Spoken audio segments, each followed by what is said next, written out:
ushindi zawadi ya Kristo. Victoire, un don que nous trouvons en Christ. Bila kukawia, nitawaalika tupate muda ya kusoma na utafungua Biblia yako ndani ya Waamuzi ama Juge chapitre 16. Juge chapitre 16.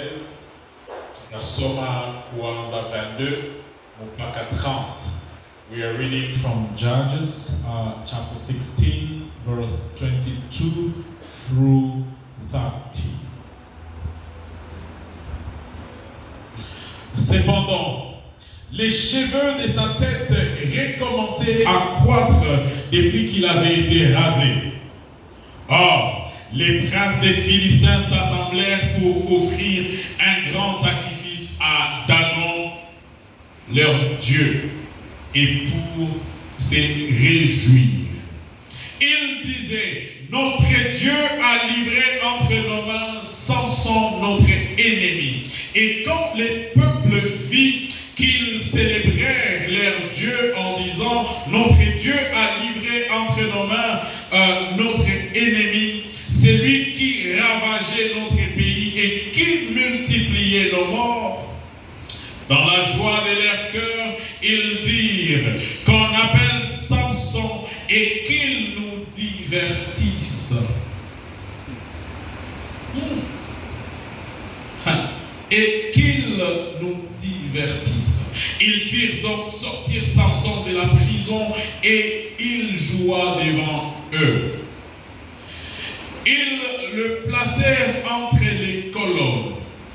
Et Samson dit au jeune homme qui les tenait par la main, laisse-moi afin que je puisse toucher les colonnes sur lesquelles repose la maison et m'appuyer sur elle.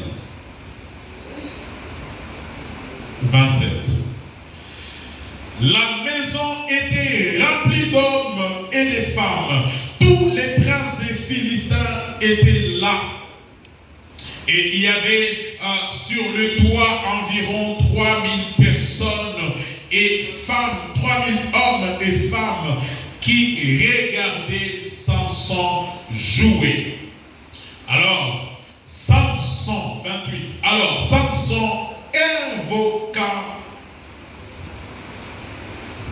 Je réponds, 28. Alors, Samson invoqua l'Éternel et dit, Seigneur, éternel, souviens-toi de moi, je t'ai pris, ô Dieu, donne-moi de la force et seulement cette fois, et que d'un seul coup, je tire vengeance des Philistins pour mes deux yeux. Et Samson embrassa les deux colonnes du milieu sur lesquelles reposait la maison et s'appuya contre elle. L'une était à sa droite et l'autre à sa gauche. Samson dit, que je meure avec les Philistins. Il se pencha fortement et la maison tomba sur les princes et sur tout le peuple qui y était. Ce qui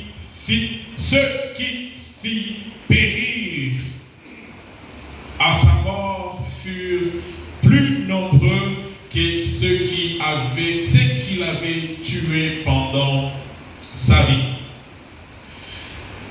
Ses frères et toute la maison de son père descendirent et l'emportèrent.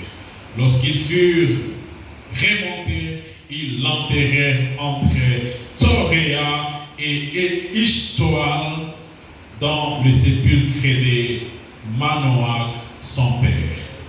Il avait été juge en Israël pendant 20 ans. 1 Corinthiens chapitre 15 verset 57. Wakorintho wa kwanza 15 mstari wa 57. 1 Corinthiens chapitre 15 verset 57. Mais grâce soit rendue à Dieu qui nous donne la victoire par notre Seigneur Jésus-Christ. Leo ninakuwa na objectif mbili. Objectif ya kwanza, nataka kukumbusha kanisa ya kwamba Yesu Kristo ametupea sisi ushindi kupitia kazi ya msalaba. Ni ukumbusho tu. Objectif yangu ya pili, nataka kuhimiza kanisa, kuankuraje kanisa kubaki, kudumu ndani ya ukweli wa neno la Mungu kama tunataka kuishi ndani ya ushindi. Ukitaka kuishi maisha ya ushindi, baki kwenye ukweli wa neno la Mungu. Amen. Tuanze masomo sasa. Na ndio maana ninawankuraje wengi, ukifika kwe na biki na kae yako ili uweze kuandika. Kuna kwa somo mbili ambazo ninatoa ndani ya usomi huu wa experience ya Samson. Somo ya kwanza ambayo nimepata hapa ni kwamba hata kama unakuwa na ahadi ya Mungu, hata kama unaonaka mamalaika kwa ndoto zako, unasema kwa lugha, unakuwa na huduma, unakuwa na neno la Mungu ndani ya kinywa chako, unaweza kupoteza destiny yako kama haufanyi angalisho. Samson était consacré dès le ventre de sa mère. Biblia inatuambia Samson tangu tumbo ya mama yake alikuwa consacré kwa Mungu. Biblia inasema l'esprit de Dieu reposait sur lui. Maana kuna wakati roho wa Mungu alikuwa na mtingiza mpaka nguvu zenyewe anakuwa nazo, anakuwa na nguvu za kuterase waadui wake wote.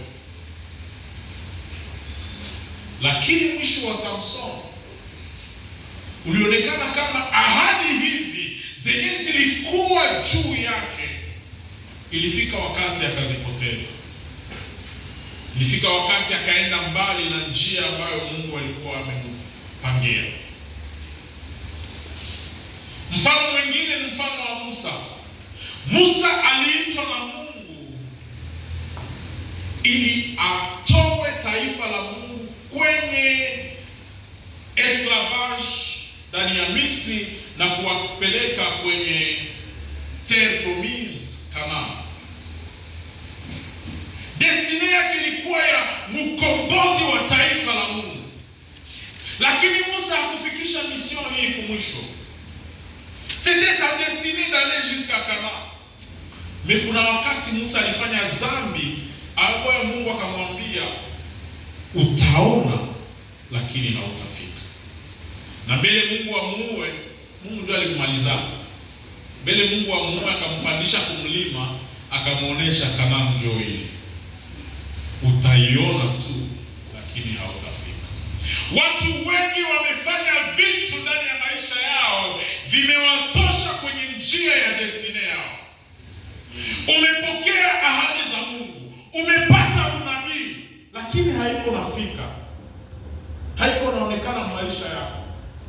Watu wengi wanazoea kusema niko na ahadi fulani, lakini niko naishi maisha tofauti ya ahadi ambayo Mungu alinipatia. Ukweli wa pili ni kwamba même jusqu'à la dernière minute Mungu angali anaweza kukusaidia na kukupatia ushindi.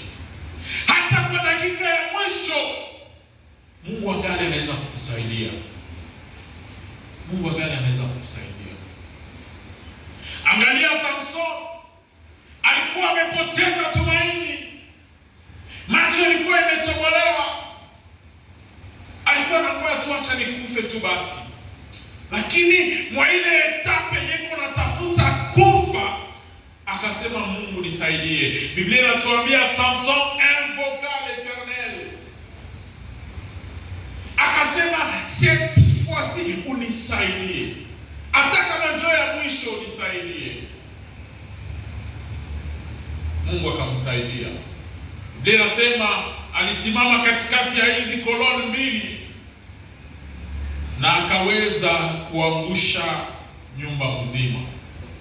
Ukisoma hapa wanakuambia ya kwamba hapa kwa verse 28 na kushuka, wanakuambia watu wenye Samson aliuaga ile siku walikuwa wengi zaidi kushinda wenye alimalizaka maisha yake yote. Maana ni kusema Mungu alimpatia ushindi mkubwa juu ya Wafilistini. Biblia inasema il y avait des princes, kulikuwa watoto wa wafalme wa Wafilistini. Walikuwa wengi hapa ndani na wote walikufa ile siku.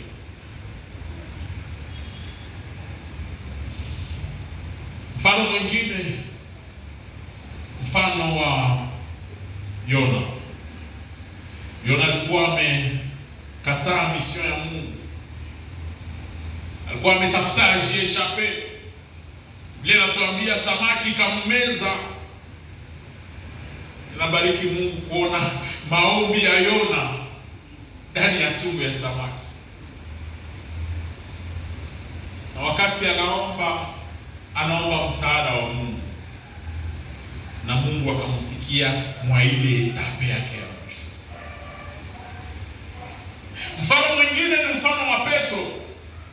Nitaiongelea hapa mbele. Petro alikuwa amefika kwa wakati yenye Petro ametaka kupoteza destiny yake, lakini akakumbuka, akalilia Mungu. Amen. Tuko naongelea leo neno ushindi. Ushindi. Ushindi. Victoire. Nimefurahia leo ibada ya leo tumekuwa synchronisé. Kwanza prelude nyimbo zenyewe tulisikia leo zinatuongelea ushindi. Na hata wakati watoto walikuja imba hapa waliongea tena kuhusu ushindi. Unajua wakati niko naona ushindi ndani ya Biblia, ninaelewa kama ushindi ndani ya lugha ya Mungu kuna mara ndani ya macho ya wanadamu inaweza fanana eshek. Unajua Samson wakati anakufa inafanana kwa macho ya wanadamu eshek, lakini ilikuwa ni ushindi.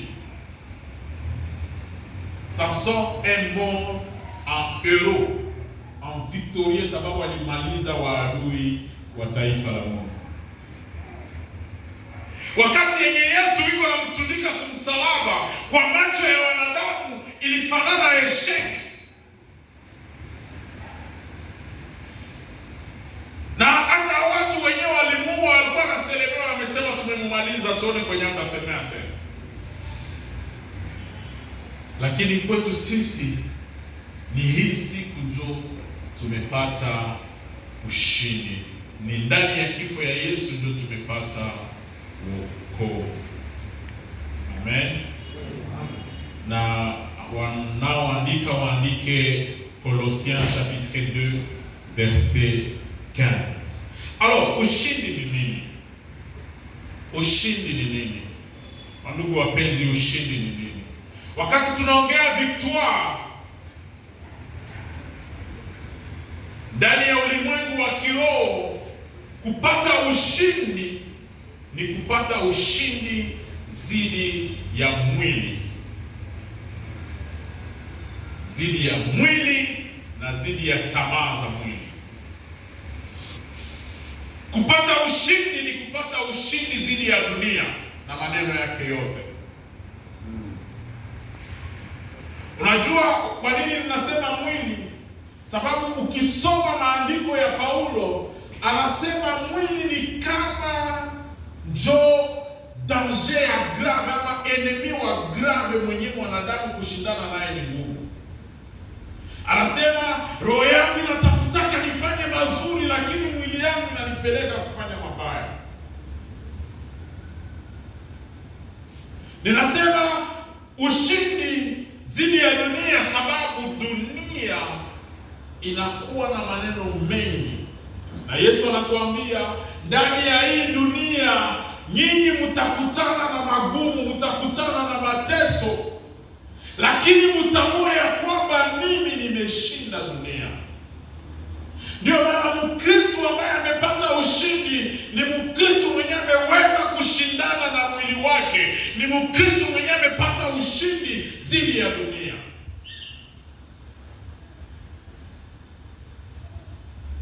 Ushindi mwingine ndani ya ulimwengu wa kiroho ni ushindi dhidi ya nguvu za giza, sababu Biblia inatuambia vita yenye tuko ndani ni vita dhidi ya nguvu na mamlaka ya dunia hii na mamlaka ya giza na hata mapepo wachafu.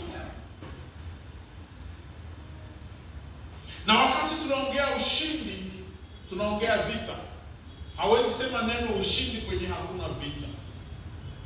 Ile success yenye unapata mvita, ile resultat positif yenye unapata sasa unatoka mvita, jo yenye tuko naongelea leo.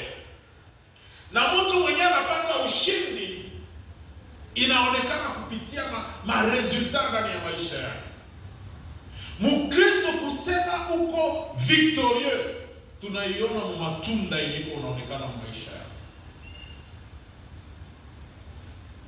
Kama ungali naishi magonjwa, kama ungali naishi njala, manake kuna domain yenye hauyapata ndani ya ushindi. Kama ungali nakosewa, manake kuna domain yenye hauyapata ndani ya ushindi. Kama matunda ya roho haiyaonekana mweye, manake kuko domain yenye hauyapata ndani ya ushindi. Et la plus grande victoire, bien aimé, ni wakati yenye tunakufa ndani ya Kristo. Unabakia kimya. Nimesema hivi, ushindi mkubwa ndani ya maisha ya Mkristo ni kukufa ndani ya Kristo. Biblia inatuambia kuishi iko kama perte, lakini kuishi mzuri ni kuishi ndani ya Kristo. Na kukufa ni nini? Iko kama gain, iko kama benefice. Na ukisoma ile passage pale, Paul anaendelea kusema, lakini kama Mungu angali napenda ni kwenda ndani ya mwili, na nyinyi mjikaze muishi maneno yenyewe niko na mafundisha. Ile ndio furaha yangu ya kubakia ndani ya mwili. Amen.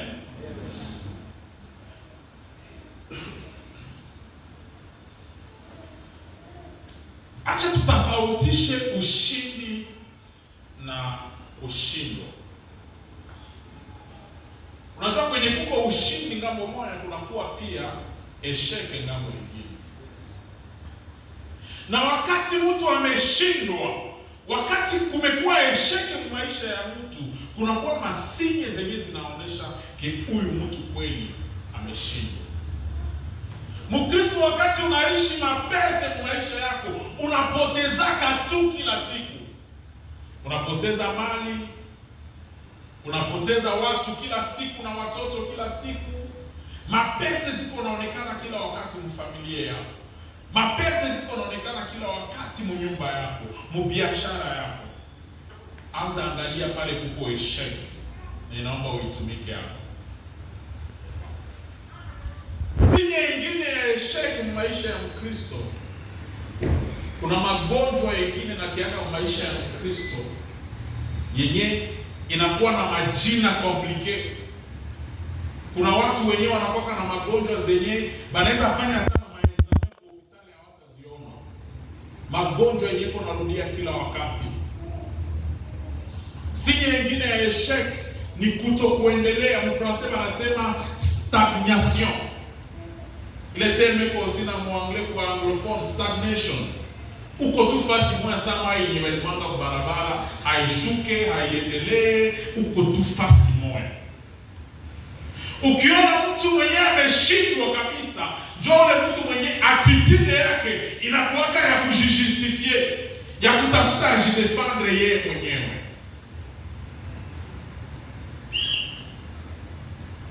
Ukitafuta kuona mtu mwenye ameshindwa, ni ule mtu mwenye anaishi dhambi bila remords, bila conscience.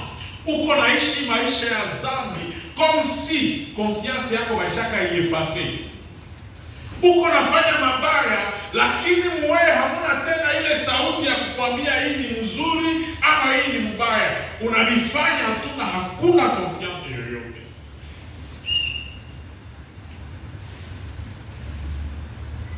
Sinye zingine ni kifo ya ghafla,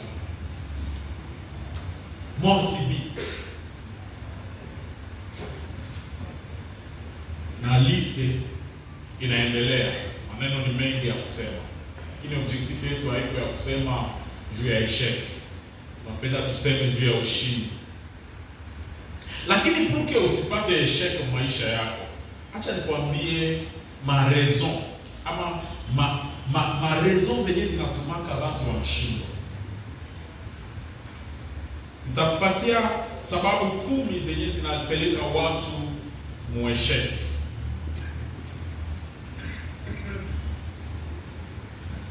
Sababu ya kwanza yenye inatuma watu wanashindwa ndani ya ulimwengu wa kiroho ni kutokujua kama vita ipo. Ignorer l'existence du combat. Beaucoup de chrétiens wa Kristo wengi wanazani kama combat spirituel ni invention ya maeglise de l'éveil na za Pentecoste. Surtout si wa Poro, tunawazaka kama combat spirituel, vita za kiroho ni vitu vyenye watu ya maeglise de l'éveil na Pentecoste balileta. Vya kuongea vya mapepo, vya kukemea, vya madelivrance, tunawazaka ni vya maeglise de l'éveil.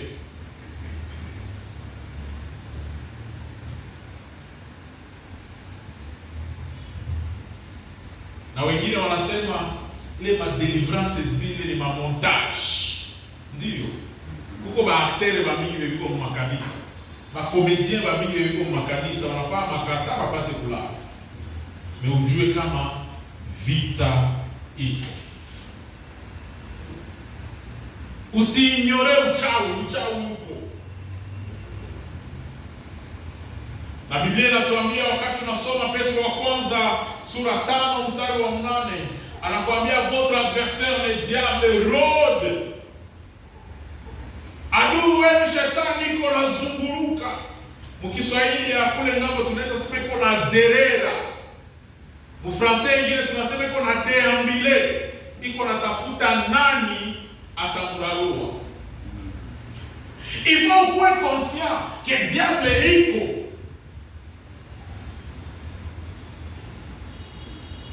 Yesu yeye mwenyewe anatuambia ndani ya Jean 10:10, anatuambia l'ennemi, adui anakuyaka kufanya nini? Kuiba, kuharibu na kuua. Anatupatia ile conscience ya kama ndio adui iko na anaweza haribu. Kuna mama moja alikeka msinagogi, wanasema alikuwa anabunjaka depuis kama 18 ans. Yesu yeye mwenyewe akasema cette fille d'Abraham que le diable avait mis dans cette situation. Ni kusema shetani iko nafanya kazi contre kanisa, contre wa Kristo. Na ifomu Kristo ujue kama kweli shetani iko. Na ujue kweli kama vita iko. Paulo anatuambia ndani ya Waefeso sura 6 mstari wa 12 anatuambia kwamba vita yenye tuko ndani haiko vita ya mwili na damu. Na kisha anatupatia detail pale tutaparudia sasa hivi. Usiignore existence ya komba. Vita iko. Wachawi biko na biko mkazi. Kuna siku tulifundisha hapa nikasema kitu kenye wanatesa ndani makanisa sana ni envoûtement. Wanataka tubakie mu distraction, tusinzie, tusifanye kazi yenye Mungu alituita tufanye. Makanisa mingi naishi mu distraction, banawaza ni normal. Ça c'est le plan du diable. Anawatoshaka ku niveau ya envoûtement, anawapeleka ku niveau ya utilisation, anaanza watumikisha sasa. Uchawi unaweza onekana wazi mu makanisa ziko huku zinayala, meiko hapana Mungu wetu. Na akisha kufikisha ku niveau yenye na kutumikisha, hauna tena valeur, umegeuka esclave wake. Jikaze usipotezake valeur mbele ya shetani. Kwa sikiliza. Juu shetani hana plan nzuri juu ya mtu. Biblia inasema anakuja kufanya nini? Kuharibu, kuiba na kuua. Ujue kama amekuanza, mwisho ni kukuua. Na objectif yake haiko tu akuue physiquement, akuue milele. Wende naye mumoto. Biblia inatuambia anajua deja jugement yake. Sasa hapendi aende yeye peke. Amsomake Biblia. Biblia inasema hapendi aende yeye peke, anapenda akokote ba mingi mushite yake. Yeye anajua deja jugement yake.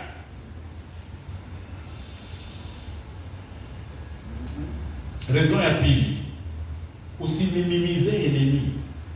Uko na dharau enemy.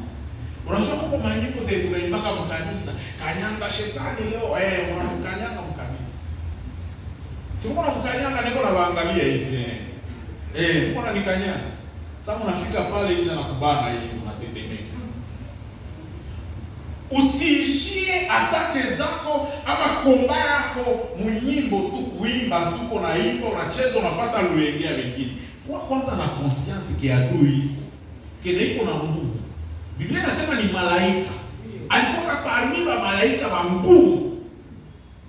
Kisha wewe juku Sunday school alifundishaka kanyanga shetani, unawaza tuke kumukanyanga, inaishia tu kuile kuimba na kucheza sasa tunamkanyanga. Ukiingia mvita yuko na neglige adui, ile vita umeshinda. Umesikia nini nasema? Ukiingia mvita na uko na dharau adui, manake ile vita umeishinda. Jua haujua kwenye alijientraîner. Unajua kwenye alifanyia entraînement. C'était un ange. C'était un esprit. Manake anaweza pita na mwike babazi na wewe hawezi pita. Anaweza haribisha, juko na roho yake ni ya mabaya, ni ya kuharibisha, il est mauvais depuis ile siku ya rebellion yake.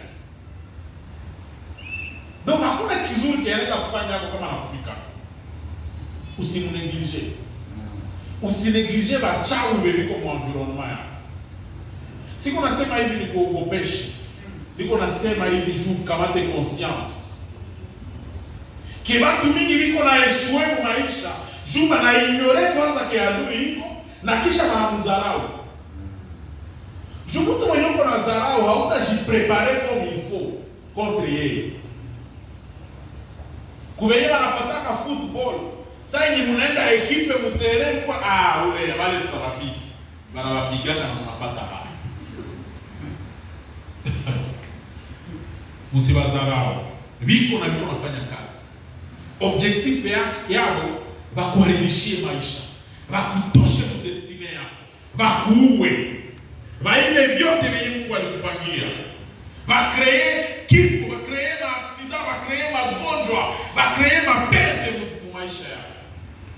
Na biko na strategies za mingi, usiwaneglige. Biko na strategies za mingi. Zile strategie tutaziongea siku nyingine. Mko na kia vendredi tu tunaongea ya mingi vya vitu.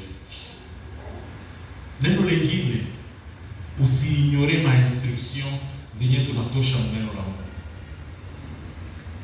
Neno la Mungu linatupatia ma instruction. Sijui instruction ndio nini mfahamu Kiswahili. Instructions. Agizo. Samson ama mwelekeo Swahili korish. Samson siku yenye anazaliwa, babake na Samson alikuwa kapridon. Mamake ndio alipataka vision ya malaika. Mais baba akasema ma instructions zenye umepata il faut tuzisikie tena mzuri. Akasema eske tunaweza omba tena ule mtu akuye atupresize hizi ma instructions. Biblia inasema siku moja mamake na Samson alikuwa mshamba. Ule malaika akakuya tena. Sana kuya mbele hata msikiliza, akakimbia akaenda ita bwanake. Kuya njoo ule bwana amekuja tena. Akamwambia babake na Samson akasema, ile siku ulikuya ulipanda ma instruction. Ninapenda nizisikie vizuri. Unaweza zirudilia tena? Malaika akazirudilia tena. Akamwambia huyu mtoto mwenye mtapata atakuwa consacré depuis tumbo ya mamake. Mamake usikunyake pombe hata siku moja, usikunyake mvinyo hata siku moja, tanke huko na mtoto mtu. Kamwambia wewe isipitake kichwa chake, nywele zake zisikatiwake hata siku moja. Unasikia ma instruction? Lakini Samson yeye anaanza instructions zingine ziko mkitabu ya Levitike, mtarudia nyuma kuzisoma. Wanasema mtu mwenye iko consacré haezi enda oa une femme étrangère. Mais Samson yeye mwenye aliendaka joko imacho ilifunguliwaka, akakutana na kadada mwa hivi kule, akakapeka, akakiambia baba bazazi il faut nioe ule. Anaanza violer ma instruction. Instruction ya pili yenye anaviole siri yenye Mungu alikupatia, akaiambia Delila. Na kisha juu ya ile kuviole ma instruction akaanza kukata nywele. Mkristo mpenzi, Biblia inaela ndani ma instruction juu ya kukulinda wewe. Kuna vitabu mingi vinatupatia mashauri, mwelekeo. Lakini ma instruction tuko naziviole. Plus uko naziviole, plus uko nakuwa victime.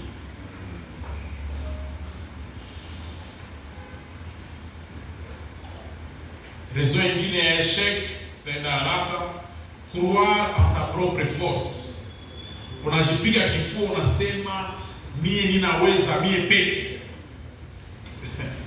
Hii scène, saa yenye Samson aishaambia Delila siri yake, maisha mnyola. Saa lilamuka, wanamwambia Wafilistini wanakuya. Saa lilamuka akawazia ke atawapiga comme d'habitude. Kwa wazia ke iko na nguvu ya kuwapiga yeye. Mkristo mpenzi, usijidanganye. Haiko kwa nguvu zako. Haiko kwa nguvu zako. Na kwa Wakristo ambao wanataka kushinda, inaomba tutambue ya kwamba si kwa nguvu zetu wenyewe. Biblia inatuambia ninaweza yote kwa nani? Kwa yule anitiaye nguvu. Si kwa nguvu zako mwenyewe. Ndio maana watu wengi wako na kolete maisha. Tanke ungali na waza kioleza nijifanyisia wewe mwenyewe, Mungu anakuona. Et beaucoup de gens, Mungu uko na baona ngizi Mungu na yeshue. Na najua ngizi Mungu na yeshue. Siku yenyewe utarekonete ke Mungu ninalomba abando. Sitaweza mimi. Ninakukimbilia wewe. Msaada wako unatoka kwako. Pale utatambua ngizi msaada wa Mungu ni karibu nawe. Na kwa wenyewe wanaandika, unaweza kuandika Proverbe ama Mezali sura 3 mstari wa 5 kuendelea mpaka 10. Koze nyingine ya échec ni kuignorer ma alerte répétitive. Ignorer les alertes répétitives. Ignoring repetitive alerts. Unajua tunapataka maalerte munjia mbalimbali. Biblia inasema Dieu parle tantôt d'une manière, tantôt d'une autre. Kuna watu wengi wamepata ndoto. Wanaona ndoto, anaona accident. Kesho tena naona ndoto, naona accident. Mungu analamusha esprit yako ulamuke uombe contre ile kitu yenye umekosa.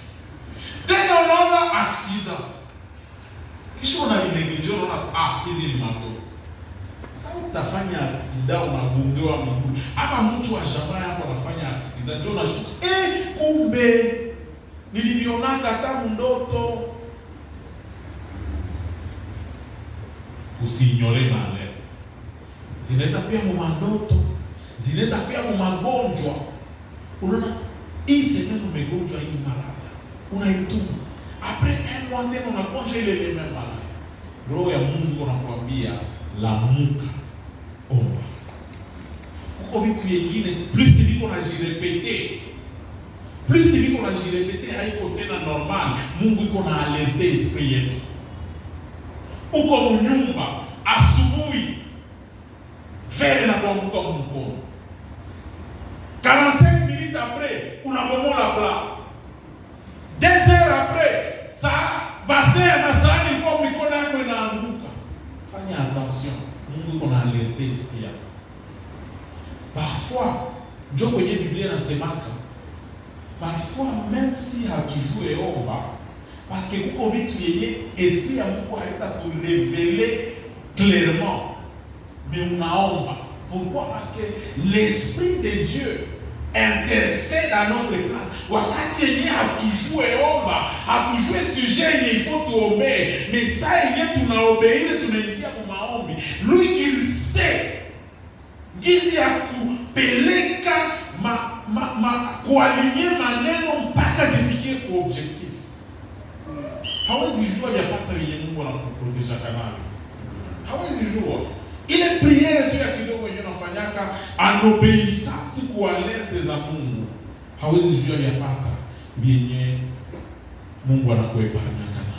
Yengine maalerte ni mafundisho yenye uko unapata. Sasa unaingia kama kanisa, wanahubiri unasema ile mafundisho yamenigusa. Sio nini hauko unashangae basi. Mafundisho ilikugusa jana, inakugusa na leo, inakugusa na kesho. Ile ni alert.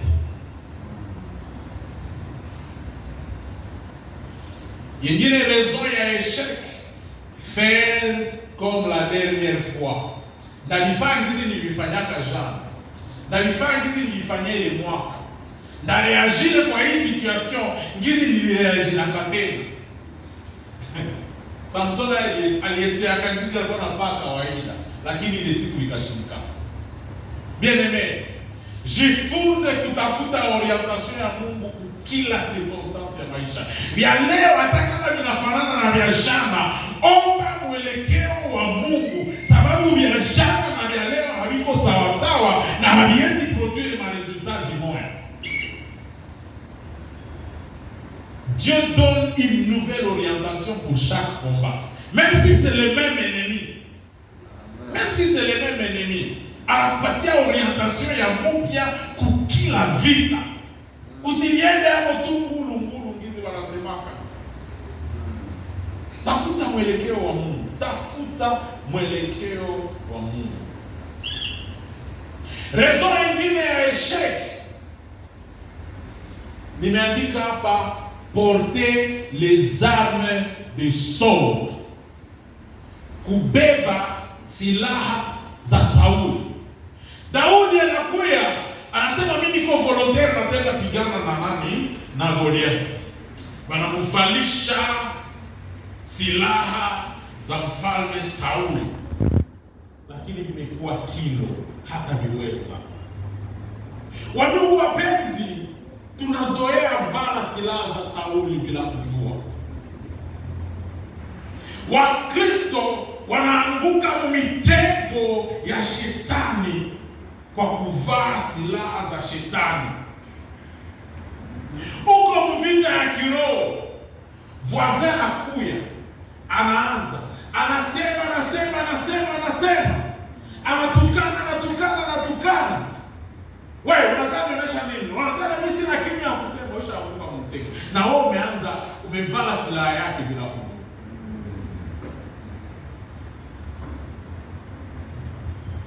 Alinikwaza. Sasa anawazia anaweza nionea na na mimi ndamkwaza, na mimi ndamuonesha.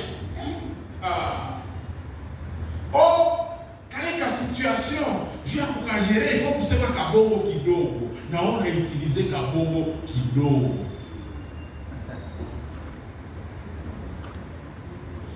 Ule mtu ananichukia sana, sasa na mimi siwezi mchukia. Na wewe unamchukia, na wewe umevala silaha ya shetani. Fais attention. Silaha za shetani ni piège.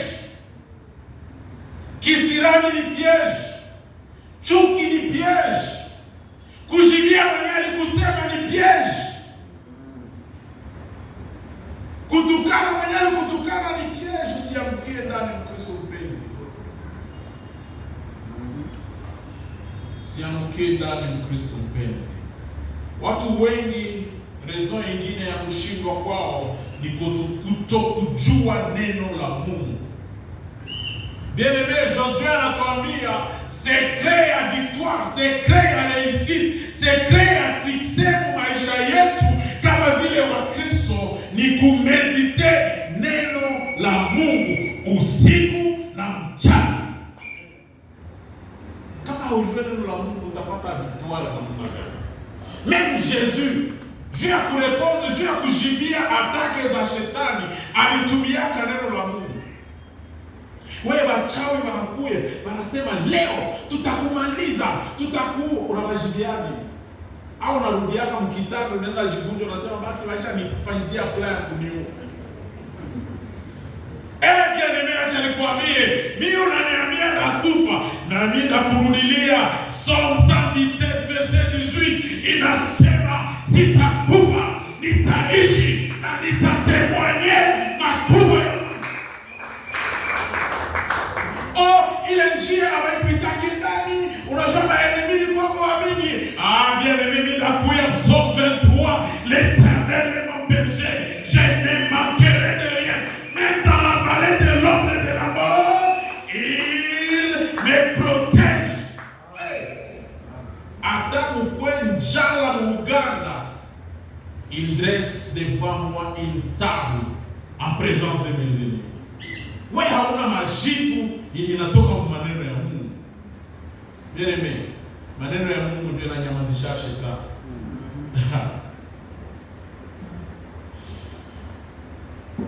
Na maneno ya Mungu ndio source ya ushindi. Biblia inasema ndani ya Apocalypse,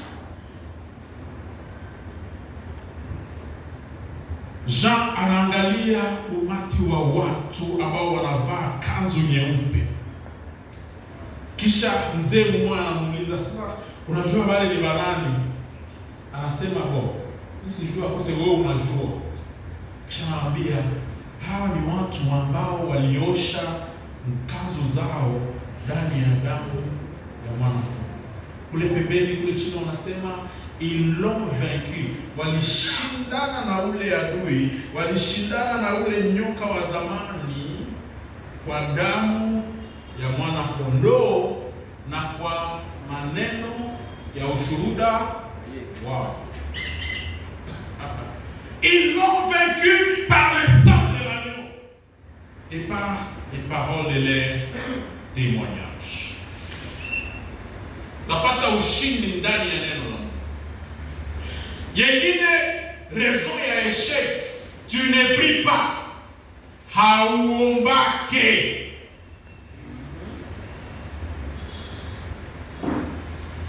Hauombake, ndio maana uko na shida. Hauombake, maombi yako inakuwaka 3 secondes mbele ulale. Basi tena unaifanya kama ushajifunika mpaka mfuni. Basi Mungu unajua wewe peke. Amen. Damu ya Yesu nifuniki. Amen.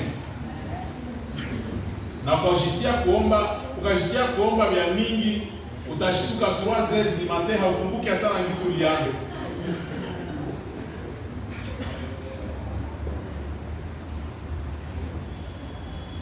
Utapata ushindi ya yeye na hauyaweza kuua mwili. Utapata ushindi mulimwengu wa kiroho yeye na hauyaweza kuua mwili juu upatie esprit yako nafasi. Maombi inakupatia posibilite ya kujientretenir na Mungu kila wakati. Maombi inakuleta karibu na Mungu, inakuleta mpresence yake. Maombi inaongeza autorite yako mbele ya adui. Plus unapitisha wakati mpresence ya Mungu, plus reflet ya Mungu iko kuwe, enemy haizi kukaribia. Hauna hata besoin ya kusema kwa jina la Yesu juu demon yenu. Juu unazoea kubakia mpresence ya Mungu. Hawezi kukaribia. Unajua historia ya Moise. Moise anapitisha 40 jours mpresence ya Mungu. Wanasema sa Moise alikuwa walimfunika sura. Tena ke sura yake ilikuwa naangana sana, watu walikuwa na force ya kumuona hivi. On devrait le couvrir. Pitisha wakati mpresence ya Mungu, utaona miujiza maisha. Mwenye haombaki kwa sababu vile sportif, mwenye hajientraînaki, utafaa competition hayo. Raison ingine ya échec ni kurejete kazi ya msalaba, kukataa kazi ya msalaba. Wakati mtu anakataa kazi yenye ilifanywa Golgotha, manake amekataa wokovu, amekataa ushindi mwenye Yesu analeta. Na Wakorintho Paulo anatuambia, n'allez pas avec ceux qui ne croient pas en Dieu. Msiende na wale wenye hawaamini Mungu. Wakorintho wa 2:6, unaweza soma mstari wa 14 na mstari wa 15. Wenyewe wanaandika waandike tena, mtasoma nyumbani. Matendo ya Mitume sura 2 mstari wa 36 ama Acte 2:36. Bwana sifiwe. Nishasema vya mingi, acha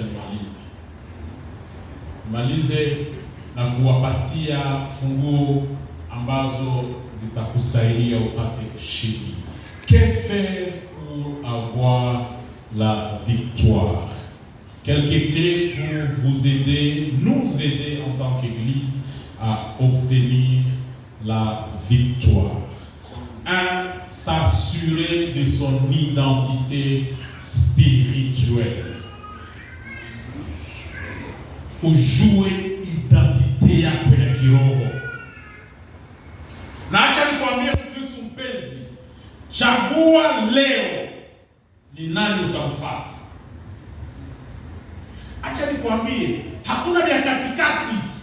Soit tuko wa Yesu, soit tuko wa Shetani. Biblia inasema ile siku ya mwisho atatenganisha kondoo na mbuzi. Leo uanze chagua uko kondoo ama uko mbuzi.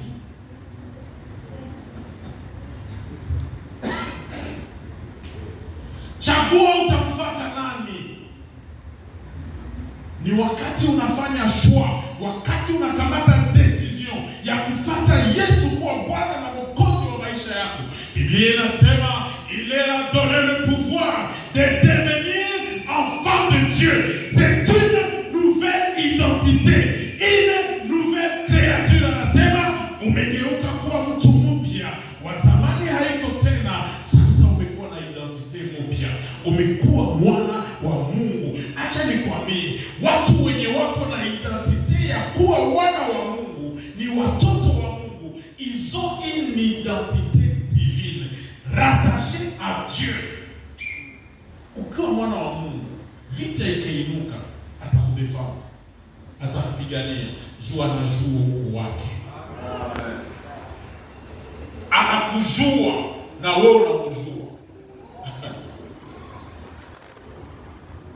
Na il faut kuwa sûr. Mimi nazoea kusema hii neno kila wakati. Il faut kuwa sûr kama uko wapi. Il faut uchague. Hakuna wakati kati. Si tuko wa intermediaire habiko. Soit tuko wa Mungu, soit tuko wa Shetani. Fanya choix leo. Biblia inasema, vous pouvez sûr, c'est l'Esprit lui-même qui témoigne à notre esprit que nous sommes enfants de Dieu. Donc il faut jouer. Watu wanajiuliza sasa najua aeka niko mtoto wa Mungu. Mauvaise question. Mauvaise question. Il faut au jour. Pourquoi au jour? Parce que la Bible nasema l'esprit témoigne, l'esprit lui-même rend témoignage à notre esprit que nous sommes enfants de Dieu. Chagua leo. Biblia inatupatia attention, inasema puisque ayant connu Dieu, ils ne l'ont point glorifié comme Dieu et ne lui ont point rendu grâce, mais ils se sont égarés dans leurs pensées et leur cœur sans intelligence a été plongé dans les ténèbres. Romains chapitre 1er verset 21. Funguo ya pili, être toujours rempli du Saint-Esprit. Kujazwa kila wakati na Roho Mtakatifu. Ukitaka kupata ushindi, jazwa kila wakati. Biblia inatupatia ordre. Anasema hivi, soyez remplis du Saint-Esprit. Soyez remplis du Saint-Esprit. Mkristo mwenye amepokea Yesu kuwa Bwana na Mwokozi wa maisha yake, amepokea Roho Mtakatifu. Tunasikilizana? Sasa kujazwa Roho Mtakatifu ni kukubali, kumwambia niko tayari ufanye kazi yako ndani yangu. Acha nirudilie. Biblia inatuambia hivi. Wenyewe alimpokea, aliwapa uwezo ya kuwa wana. Si vile? Sasa ndio unampokea kama Bwana na Mwokozi wa maisha yako. Wakristo wengi Roho Mtakatifu hafanye kazi pamoja nao sababu wamempokea tu kama Mwokozi. Ametusauve tu kutoka msituation fulani. Mais hawampokee kama Bwana, kama kiongozi, kama maître wa maisha yao. Wamesema ndio utusauve, ututoshe msituation mbaya, mais tutaendelea kujiongoza, tutaendelea kujikamatia ma decision, tutaendelea kudeside si peke kwa maisha yetu.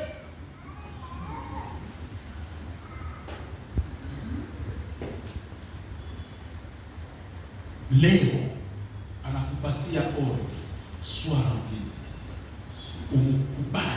Umukubali na umwambie sasa, ngizi uko mwambie, fanya sasa kazi yako.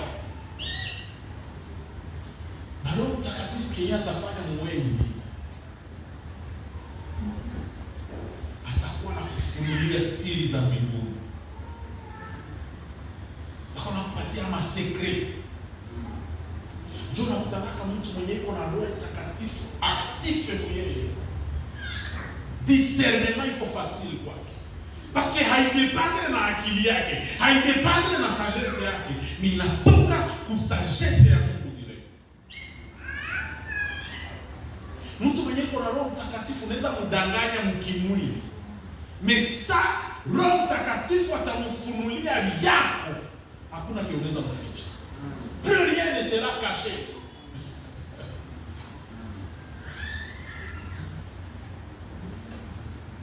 Il te révèle même les stratégies de ton ennemi. Combien les appris qu'on a pris à lui? Oui, je commence. Les conséquences de la plénitude du Saint-Esprit, ce sont les fruits. Kujua kama mtu amejaa Roho Mtakatifu, inaonekana kupitia matunda ya Roho Mtakatifu. Hawezi sema uko na Roho Mtakatifu kama matunda yake haionekani kwa maisha yako. Quels sont les fruits du Saint-Esprit? Il faut uoneshe na uishi upendo. Il faut uoneshe na uishi furaha. Il faut uoneshe na uishi haki. Il faut avoir un self-control. Ujue kujikontrole, ujue kucreer ma limite, uishi maisha ya discipline.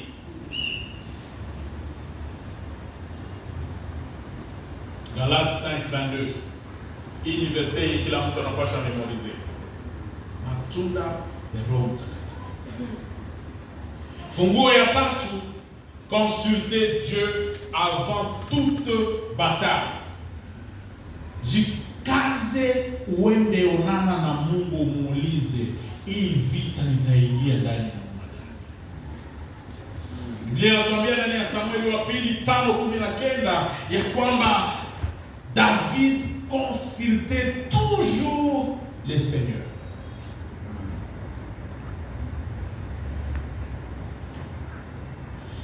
De Chroniques chapitre 20 verset 3 inasema Josaphat se disposa à chercher l'Éternel.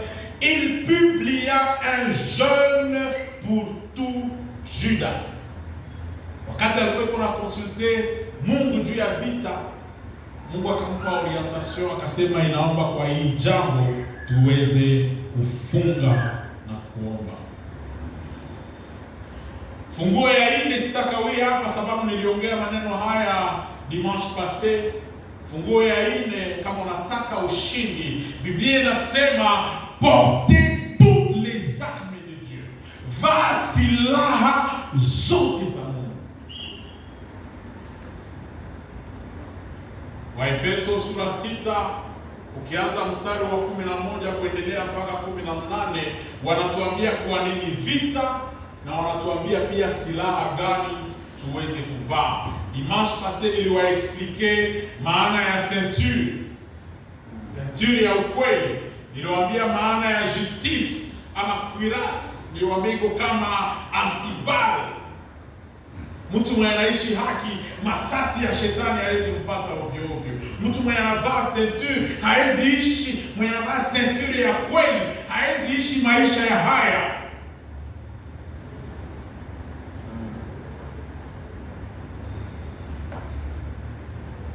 Kirudi nyumbani usome tena Waefeso 6:11 mpaka 18.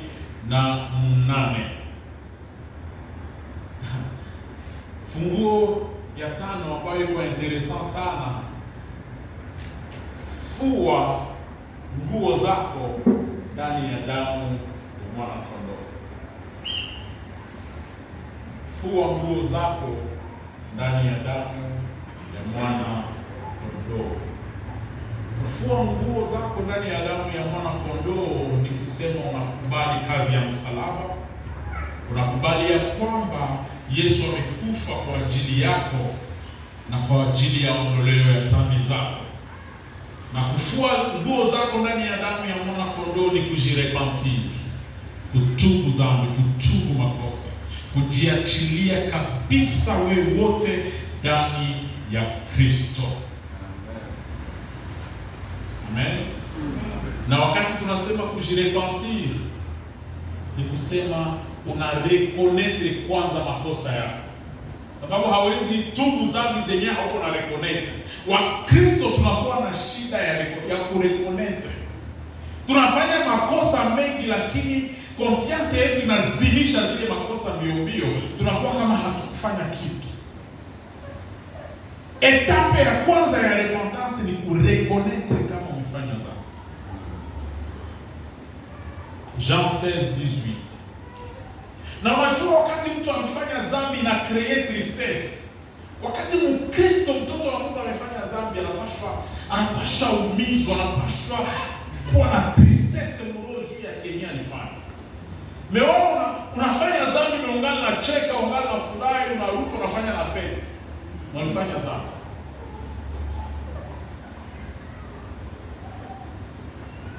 Na ya tatu kisha reconnaître na faa kutubu makosa, ulombe msamaha.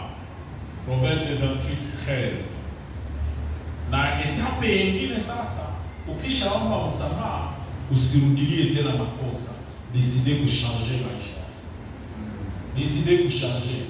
Usikuwa wewe tu ndio unalomba msamaha kwa ile kosa, ça fait 20 ans.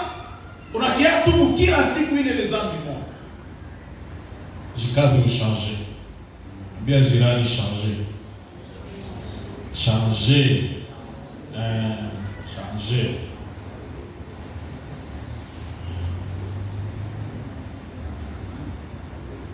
Funguo ingine, rudilia Mungu hata kwa dakika ya mwisho.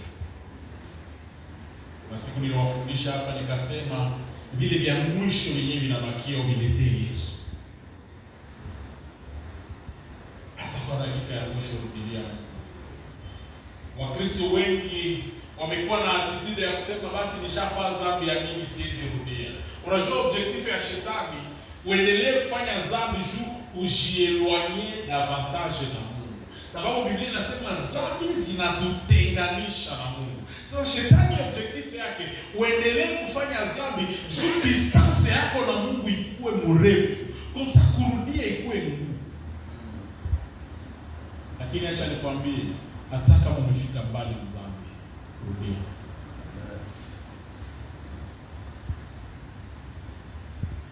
Jeune mwenye uko hapo usingoe upate sida ndio urudie. Usingoe upate kanser ya mafafa juu urudie. Rudia hata sasa hivi.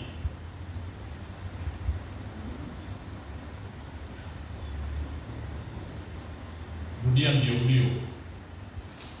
Rudia mbio mbio sana. Funguo ya 7, imani. Hawezi shinda bila imani. Hawezi pata ushindi bila imani. Biblia inasema car c'est par la grâce que vous êtes sauvés par le moyen de la foi. Et cela ne vient pas de vous, c'est le don de Dieu. Efeso sura 2 mstari wa 8.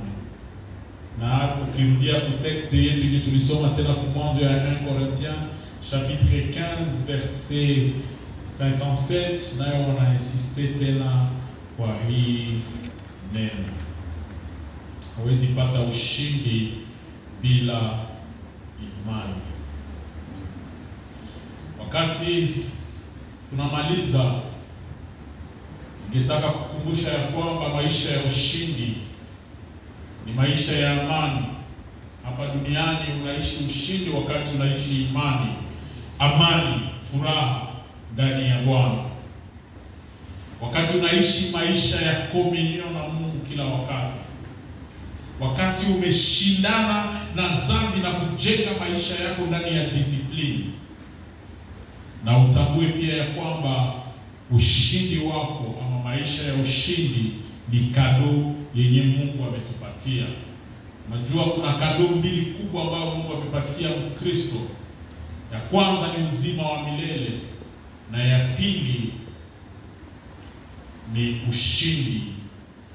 Amen. Ushindi zidi ya mwili, ushindi zidi ya dunia na ushindi zidi ya shetani na nguvu za giza.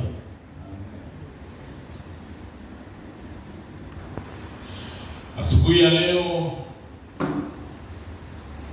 ningetaka ukuwe na fierte ya kujua ya kwamba wewe ambaye umeokoka unakuwa na ushindi. Sababu gani? Ushindi wetu ambao tuko ndani ya Kristo ni kujua ya kwamba hata kama mwili wetu unaweza kufa, lakini sisi hatuwezi kufa sababu tutaishi milele pamoja na Yesu. Ushindi wako ni uzima wa milele ambao Mungu amekupatia. Na ningependa kama vile Paulo amesema kabisa kwa uaminifu, avec toute confiance, anasema j'ai combattu le bon combat, j'ai achevé ma course, j'ai gardé la foi. Désormais, la couronne de justice m'est réservée. Le Seigneur, le juste juge, me le donnera dans ces jours-là. Et non seulement à moi,